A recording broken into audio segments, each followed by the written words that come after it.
ఎప్పుడైనా మనం వర్డ్‌ప్రెస్ యొక్క పాస్వర్డ్ మర్చిపోయినప్పుడు సింపుల్‌గా ఏం చేస్తాము? ఫర్గాట్ పాస్వర్డ్ అని క్లిక్ చేస్తాము.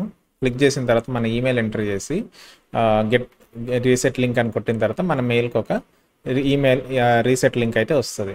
ఆ లింక్ ఓపెన్ చేసిన తర్వాత మనకి న్యూ పాస్వర్డ్ ఎంటర్ చేసుకోమని అయితే ఆప్షన్ వస్తది.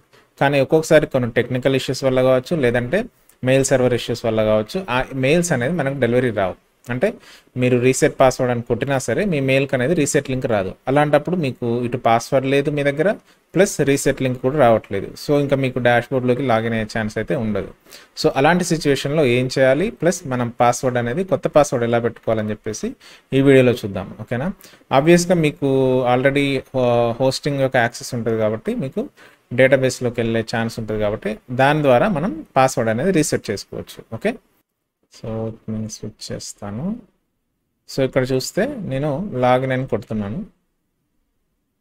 కొడితే ఏమంటుంది, మనకి user name password is wrong అంటుంది. సో ఇలాంటి టైంలో మనం ఏం చేయాలంటే మనకి యాక్సెస్ ఉండాల్సింది హోస్టింగ్. మన ఈ హోస్టింగ్లోకి వచ్చిన తర్వాత సో నేను ఎక్కడున్నాను ఇప్పుడు, sub.telugudigitalguru.com అనే దాంట్లో ఉన్నాను. అండ్ మనం ఏం చేయాలంటే ఇక్కడ డేటాబేసెస్లోకి వెళ్ళాలి. డేటాబేసెస్లోకి వెళ్ళిన తర్వాత ఇక్కడ పిహెచ్పి మై అడ్మిన్లోకి వెళ్ళాలి. సో ఇక్కడ ఇంటర్ఫేస్ మేబీ ఇలా ఉండొచ్చు, కాకపోతే ఎండ్ ఆఫ్ ది డే మీరు వెళ్ళాల్సింది ఏంటంటే మీ యొక్క డేటాబేస్ ఉన్న పిహెచ్పి మై అడ్మిన్ ప్యానల్లోకి వెళ్ళాలి. ఓకేనా? అది ఇలా ఉంటుంది. ఇందులోపల మీరు వెతకాల్సిన డేటాబేస్ టేబుల్ ఏంటిదంటే WP యూజర్స్ అని ఉంటుంది. ఓకేనా? ఈ WP యూజర్స్ లోపల మీకు ఎంతమంది అయితే వెబ్సైట్ లోపల రిజిస్టర్ అయిన యూజర్స్ ఉంటారో వాళ్ళ డీటెయిల్స్ అన్నీ ఇక్కడ ఉంటాయి. ఓకేనా? ఇక్కడ చూడండి, మనది ఒకటే యూజర్ ఉన్నాను కాబట్టి మనకి ఇక్కడ ఈ టేబుల్ చూపిస్తుంది. ఈ టేబుల్ లోపల మనకి నా ఈమెయిల్, నా యూజర్ నేమ్ ఉంది. ఓకేనా? User URL.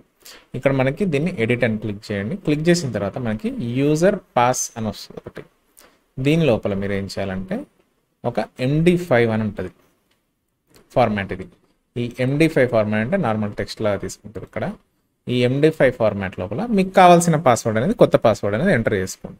ఏం పెడుతున్నాను ఇక్కడ, sub@123 అని అట్లా పెట్టేస్తున్నాను.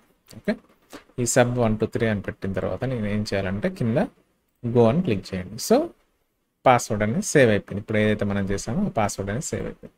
ఇక్కడికి వచ్చేసి అదే నేను ఎంటర్ చేస్తున్నాను, లాగిన్ అని పెడుతున్నాను. అంతే, చూడండి ఇప్పుడైతే మనకి లాగిన్ అయిపోయింది. ఎక్కడైతే మనం ఏదైతే మనం ఇక్కడ అప్డేట్ చేసామో దాంతో లాగిన్ అయిపోయింది.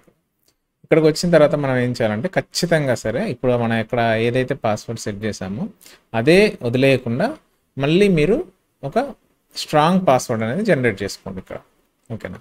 ఎందుకంటే అది MD5 ఫార్మాట్లో ఉంటుంది. సో ఇక్కడికి వచ్చేసి మళ్ళీ మీరు కొత్త పాస్వర్డ్ ఇలా పెట్టేసుకొని అప్డేట్ ప్రొఫైల్ అని కొట్టేసుకుంటే మీకు ఆ కొత్త పాస్వర్డ్ అనేది ఇంకా అప్డేట్ అయిపోతుంది. నెక్స్ట్ టైం నుంచి మీరు ఏదైతే పాస్వర్డ్ ఇప్పుడు కొత్తది సేవ్ చేస్తారో ఆ పాస్వర్డ్ ద్వారా లాగిన్ అవ్వచ్చు.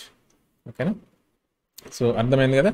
సో ఏం చేసాం, మనము హోస్టింగ్లోకి వెళ్ళి మన ఏదైతే డేటాబేస్ ఉందో ఆ డేటాబేస్ యొక్క PHP my admin panel open చేసి అందులో WP యూజర్స్ అనే టేబుల్లోకి వెళ్ళి అక్కడ ఉన్న మన ఏదైతే యూజర్కి పాస్వర్డ్ చేంజ్ చేయాలనుకుంటున్నామో ఆ యూజర్ యొక్క టేబుల్ని ఎడిట్ చేసి ఇక్కడ యూజర్ పాస్వర్డ్ మనం పాస్వర్డ్ ఇప్పుడు చేంజ్ చేస్తాం కాబట్టి మళ్ళీ బ్యాక్ టు నార్మల్ అయిపోయింది.